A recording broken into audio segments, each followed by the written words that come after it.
Only families live here. Useless sponsors can get out. I calmly accepted those words. Finally, it was worth enduring for 18 years. At that moment, 2 men in suits entered from behind me. What? My name is Patricia. I am 74 years old this year. I live with my only son, Walter, my daughter-in-law, Shirley, and their son, Milford, making it a household of 4 people across 2 generations. To the outside world, it may seem like we live a lively life in a multi-generational household, but since the loss of my husband, I often feel lonely and tend to get down. Walter is quiet-natured, gentle, and avoids conflicts. In contrast, my daughter-in-law Shirley is strong-willed and quick to complain if something displeases her. Milford seems busy with his job, rarely at home on weekdays or weekends. Shirley is especially harsh towards me, throwing cruel words my way. As a timid person, her words sting like little thorns, making me shrink. I've never reproached Shirley. Instead, I'm often on the receiving end of her nitpicking. As a result, I often find myself complying with Shirley, feeling like her housekeeper. Shirley is stingy with money, but also vain, often going out to lunch in the city center with friends.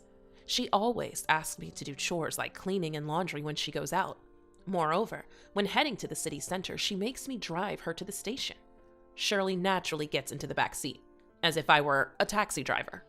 And she seems to misunderstand that living together in this 2-generation household is her way of repaying me. Shirley often says, "I'm living here for your sake. After my husband's death, I wanted to live quietly alone. However, I couldn't express this wish to Shirley or Walter. Come on, get up quickly." It seems like she's waking up Walter, who was working late last night. Shirley's grating voice echoes from the couple's bedroom.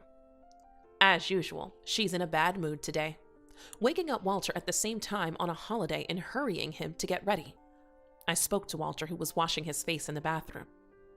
"Are you okay?" Walter had big bags under his eyes. "I'm fine. Got about 5 hours of sleep." Walter smiled gently while drying his face with a towel. Lately, Walter's complexion has been particularly poor. His father, unconcerned about the family's worries, kept saying, "I'm fine," and continued working. One day, he suddenly collapsed and passed away. I knew all too well that "I'm fine" is a danger signal. Fine is not fine at all. As Walter washed his face, memories of that time came back, and my chest tightened. I wish I could let him rest more on holidays, but I doubt I can say that to Shirley. Loud footsteps come from upstairs. The way of walking conveys her bad mood. It must be Shirley. As I show my displeasure, Shirley appears in the bathroom. Her brows are furrowed, not bothering to hide her dissatisfaction. "Hurry up! I'm going to be late for my appointment with friends." Walter, with a downcast look, put the towel back. "Sorry, I'll get dressed right away."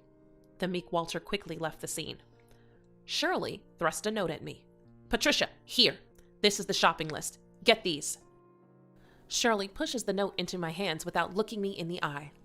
"Yes, I understand. Have fun with your friends." I forced a smile as best as I could. Shirley hands me the note, but no money. The payment comes out of my pension. Shirley adds more requests as she leaves, not waiting for my reply. I sigh heavily. Watch her brazen back disappear. As Shirley was leaving, she called out loudly from the entrance, "Make sure you clean the shower so I can use it when I get back." The door closed, and she left. Ever since we started living together, Shirley has never been shy around us. When we first moved in together, "Don't hold back," I said to Shirley. It seemed to have been completely unnecessary. The longer we lived together, the more Shirley's aggressive nature became apparent. Her true colors were showing. Shirley is not good at household chores, especially cooking. I ended up preparing all the meals, including Milford's lunch. Additionally, Shirley is picky about food. If she dislikes a dish, she would say, "I told you I can't eat this," and leave the table. She often complains about other chores too. Stains on the laundry, missed spots on the window glass, no spare toilet paper, no stock of her favorite juice. She scatters complaints at me all day. I keep telling myself that she's the woman my only son Walter chose. I always try to respond with a smile and keep things calm. However, Shirley's recent behavior has become even more thoughtless and exhausting. Shirley goes out with friends almost every week. She hardly did any housework or childcare from the beginning of her marriage. She spent money on her appearance and was attentive to it. Shirley is cheerful and glamorous when outside. She seems popular with men, often receiving calls from men I don't know. I suspected Shirley of infidelity, but Walter seems to trust Shirley unconditionally. Whenever I warn him, "I'll handle it," he gives an unreliable reply. A while after Shirley and Walter went out, Walter returned. He had been called to drive Shirley to the station. Walter came in holding several shopping bags. Seeing my surprised face, Walter sighed. "These are sweets Shirley is going to give out at her high school reunion next week." "But there are so many." "Apparently, there are more in the car. Meant for everyone at the reunion. They're from a famous Western confectionery shop. It must have cost a considerable amount." Walter muttered as if he understood. Shirley has her own status to maintain. She doesn't want to be seen as struggling financially, living with her parents-in-law. Sorry. Let her have her way, please. After bringing the bags inside, Walter slumped on the sofa. I decided to go shopping as Shirley had asked. I could use the car as I can drive. However, Shirley always complains the cost of gas is a waste, so I often endure and walk for most errands. The walk back with heavy bags always feels long, taking several breaks on the way home. During the walk, I heard Milford's voice. "Granny, let me carry that for you." Turning around, Milford was standing there and took the shopping bags from my hands. Milford looked stern. "Why didn't you use the car? Did Mom complain about the gas money?" I just smiled without answering. Since Milford started working last spring, we hardly see each other at home. Milford comes home late and leaves early in the morning. He often works on weekends, and when he has a day off, he goes out, so he's rarely at home. It's rare for Milford to be at home, like today. Milford started putting away the groceries in the kitchen quickly. His movements were lively and full of happiness. As I was helping in the kitchen, Milford shyly spoke to me. "Actually, there's someone I want you to meet." I was filled with emotion, realizing he had grown up so much. It seemed like just a little while ago he was a young child. And now, he's talking about introducing someone special. I'm thinking of bringing them home next week. While storing vegetables in the fridge, Milford talked, seemingly embarrassed. "Granny, I've been thinking about something for a while now." I wondered what was on Milford's mind. Before I could probe further, Milford, with an air of excitement, continued. "I can't talk about it yet, but I'm going to bring her over to the house." I couldn't help but smile at his words. I was curious about what Milford couldn't talk about. But what really intrigued me was which lady Milford would bring home. Perhaps his days off were spent on dates. The thought was quite heartwarming. It would be the first time Milford brought a woman home. That day, I was in such high spirits that even Shirley's usual nagging didn't bother me as I went about my chores. That evening, Milford talked about the woman he wanted to introduce to Shirley and Walter. Walter seemed pleased, but Shirley, without a smile, frowned in displeasure. Stealing a glance at Shirley's expression, I felt a sense of foreboding. The next day off, while I was cleaning the entrance, Milford appeared. Beside him stood a pale, demure young woman. "Granny, this is Anastasia." Milford introduced her to me, a joyful expression on his face. "Nice to meet you. I'm Anastasia." Anastasia bowed politely. Her greeting was beautiful. She seemed very well-mannered. Her parents must have raised her right. I led the two of them to the living room. To my surprise, Shirley seemed in good spirits, asking them how they met. I was in the kitchen preparing coffee, comforted by the sound of Shirley's laughter. Shirley's urging me to hurry with the coffee didn't bother me. Just as I was about to bring in the coffee, I heard Shirley's critical tone. Anastasia's face had turned pale. What had happened? "Don't joke. What's this about a shotgun marriage?" So it was true. Anastasia was carrying Milford's child, and they were planning to marry. Shirley was opposing it. I, too, was taken aback. Moments ago, the atmosphere was amiable, but now it was icy. Milford looked down, biting his lip. Milford pleaded in a strained voice. "We're serious about this. We may be young, but please allow us to marry." Anastasia joined in, begging, "Please." Their earnestness was palpable. I wanted to support them, but I knew Shirley would oppose if I said anything. Yet, I wanted to stand by them. I struggled to hold back my tears. Walter spoke up. Of course we support your marriage. For the baby's sake. It's better to marry soon. Milford's face brightened. Thank you, Dad. Milford and Anastasia exchanged smiles. Shirley looked openly displeased. A shotgun marriage? How unsightly. Explain yourself properly. Anastasia, at a loss for words, glanced down at the table. Milford gently placed a hand on her shoulder. We were in a serious relationship thinking of marriage. The baby was a happy coincidence for us. A child doesn't force a marriage. Isn't that right, Patricia? Shirley turned to me with a sarcastic smile. But if they've decided, all we can do is support them. Shirley remained silent, then left the room. An awkward silence filled the living room. Walter stood up, patting Milford's shoulder. Shirley will understand. I'll talk to her. Milford nodded slightly. I was clueless about what Shirley was thinking, feeling increasingly anxious. The next day, Walter dropped a bombshell on me. Patricia should move out. From now on, it will just be us and Milford's family living here as a two-family household, she said to him. Shirley also said, Don't tell Patricia. Walter told me what Shirley had said. I was dumbstruck and silent, holding my head. What shocked me further was the fact that Shirley was managing all of my late husband's estate, including the house. The entire estate had been left to Walter, and Walter, he just does whatever Shirley says. That meant Shirley had control over all our family's assets. I realized I had been stripped of everything by Shirley. I had no assets or property of my own. Shirley even started harassing me. She would turn off the water heater right when I was about to shower. I had no choice but to endure cold showers.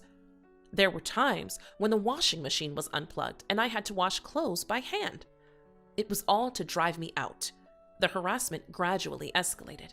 I knew I had to confront Shirley to protect myself. Fortunately, I had a few tricks up my sleeve. I decided to plan my next steps in consultation with Walter, but dealing with Shirley wouldn't be easy. Will it work? The weeks since I decided to confront her flew by. When things had calmed down a bit, Shirley called Milford and Anastasia. Milford and Anastasia sat at the living room table, looking uneasy. Shirley, seated opposite them, had a calm expression. Once everyone was gathered, I expected Shirley to deliver my death sentence. Shirley finished her coffee in one gulp, crossed her arms, and said, Well, I suppose it's pointless to oppose, but when exactly are you planning to get married? Everyone was stunned by Shirley's change of heart. We want to do it soon, considering Anastasia's condition. Shirley's composure was almost frightening. So this means we're finally done with parenting, doesn't it? Shirley turned to face me in the kitchen and shouted, We're going to live as a family. Unneeded sponsors, get out. I calmly received her words. Finally, it was worth enduring these 18 years. Then, two men in suits entered from behind me. What? The story goes back 2 weeks. I was invited to Anastasia's condominium where she lives alone. Milford was also there. They probably visit each other's home frequently. In the bathroom, their matching toothbrushes were lined up, which was endearing. Anastasia's belly was slightly bulging, and she was gently caressing it. Milford, seating me at the dining table, with a serious look, said, There's something important I need to discuss. A conversation you don't want Shirley to overhear, right? Milford silently nodded. A slight smile on his face. Anastasia also smiled thinly, looking pleased. Milford offered me the coffee he had brewed and continued. Why don't you live with us? Dad told me that Mom is trying to kick you out. I was taken aback by his sudden proposal. I almost dropped the mug I was holding. Milford looked at me seriously. But I can't rely on you. Milford's expression remained serious. Anastasia held Milford's hand, as if to encompass it. Milford was earnest about wanting me to live with them. I straightened up involuntarily.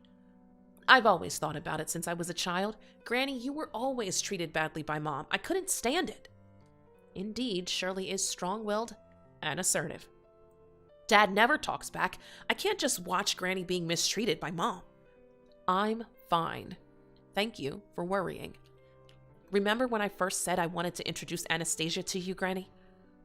I remember the day Milford said he wanted to introduce Anastasia. It was a determined statement that stuck in my mind, but I had forgotten it until now. it was something you've been thinking about for a long time. I always thought I wanted to help Granny when I grew up. So Milford had been thinking about that. I felt tears welling up. Mom is always cold and rude to Granny, making snide remarks, but kicking you out? That's just too cruel. Milford was, it turns out, really that concerned about me. He leaned forward, staring into my eyes. Come live with us. There's no need for Granny to suffer alone in that house. When I didn't respond, Anastasia looked at me with a serious expression. I heard about Granny from Milford. Please, come live with us. I'm so touched, really touched, but I don't want to be a burden on your lives. That's not a problem at all. We need your experience in parenting, and it would be so reassuring to have you with us. Milford and Anastasia then said, Please, come live with us, asking together. Tears welled up in my eyes from their sincere feelings and kindness towards me. Thank you. I understand your feelings. I will live with you. No, please, let me live with you, I asked earnestly. And so it was settled that I would live with Milford and Anastasia. I braced myself for the final battle with Shirley.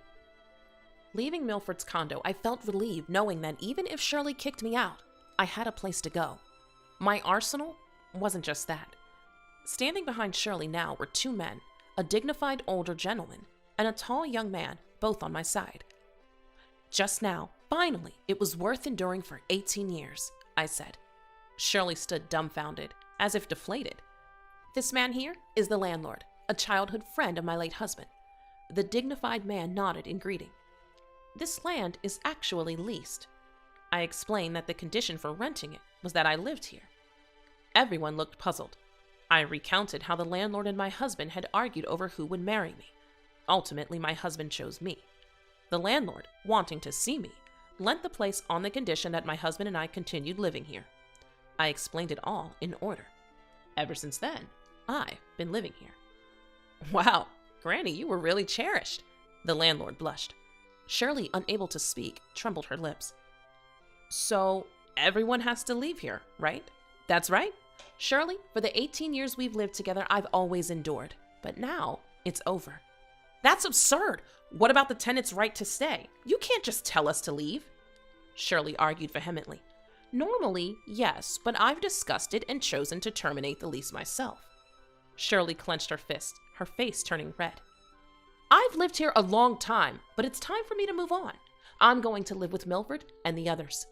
Unbelievable! I won't allow this. Shirley exploded in anger. Who's being ridiculous? Your obvious disdain for Anastasia's pregnancy, your harassment towards me, your attitude towards Walter? You've been awful. Shirley slammed her hands on the table. Shirley, let's get a divorce. Walter spoke seriously to Shirley. She stood, mouth agape, losing momentum. I can't stand living with Shirley anymore. I want a divorce. What's all this about? Right now, the problem is that this house is gone and Patricia is going to live with Milford. Mother, we will live with Milford and Anastasia. That's settled. Now, it's about me and Shirley. I don't want to live with her anymore. Shirley, usually submissive, was taken aback by Walter's sudden change. Why is this happening all of a sudden? Until now, Mother has endured Shirley's attitude. So, I endured too. But if Mother is leaving to live with Milford, there's no need to bear it anymore. I want to divorce Shirley. A tall man standing behind stepped forward, holding an envelope. This man is a detective. He's been investigating you for years. Walter opened the envelope, spreading its contents on the table. Shirley's face turned pale at the sight. Inside were photos and documents. The photos showed Shirley arm in arm with a young man she didn't know entering a hotel. Shirley was seen coming out of a nightclub in a photo. This is proof that Shirley was having an affair. I've been having her investigated regularly for quite some time. Lies. No, this is a misunderstanding. It doesn't matter if it's a misunderstanding or not. The investigation is conclusive. Shirley, you've been using household money for a young man. Walter handed Shirley a copy of the bank transfer details. I was amazed at how thorough Walter had been. How far had he investigated? Perhaps the most frightening enemy is Walter himself. His gentle face only made his relentless pursuit all the more intimidating. Shirley, either resigned or defiant, began to smirk. Well, It was for his future career as a singer. It's fine to support that, right? Walter shook his head and sighed. Then what about this photo? The photo showed the young man Shirley had been with entering a condominium with another woman. Shirley stared at the photo, shocked. Her hands trembled slightly.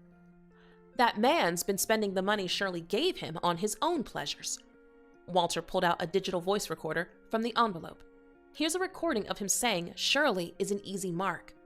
Shirley, overwhelmed, held her head and closed her eyes tightly. Then she said, "Lies, lies, lies, lies, lies," she murmured repeatedly.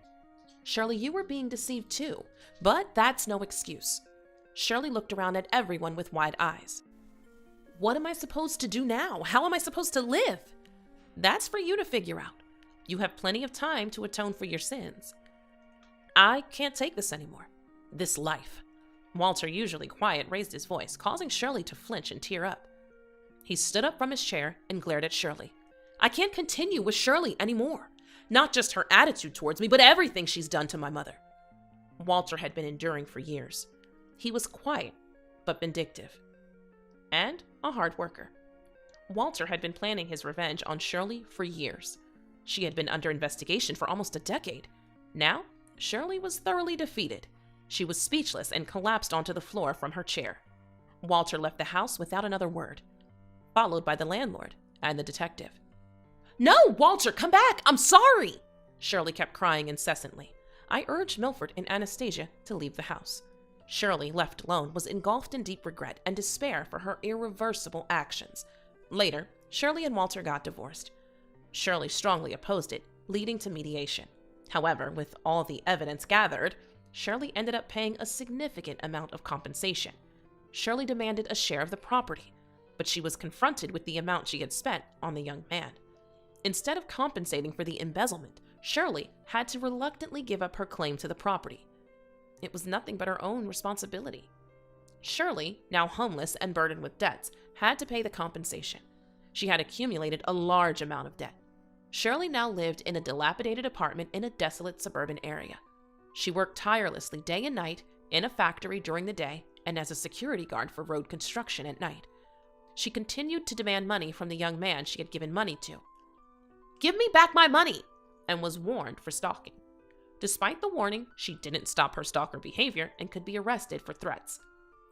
Walter continued to have her investigated, even after the divorce, receiving regular reports. Walter's vindictiveness was daunting. It had been half a year since I started living with Milford and Anastasia. Anastasia had given birth to a girl. I was helping with childcare and housework. Busy days, but I felt happy every day. One day, Walter came to visit. I hadn't seen him in a while, and he looked well and energetic. Walter, holding his grandchild, was brimming with smiles. Since the divorce, have you been able to sleep well? Thanks to you, I think I've been getting about 8 hours. Walter showed a brightness I had never seen before. I have some good news today. What is it, some good news? Anastasia's eyes sparkled. I bought the land where we all used to live. I was surprised. Really? I talked to the landlord and got it for a good price. I used Father's insurance money, which I had hidden from Shirley. Apparently, he was hiding everything so Shirley wouldn't find it. It turns out the condition for selling it was that Mother would live with us. Let's all live there together, Milford and Anastasia. I pinched my cheek involuntarily. Ouch! It's not a dream. Milford and Anastasia were laughing. Thinking about our upcoming lively and happy life, I couldn't help but smile.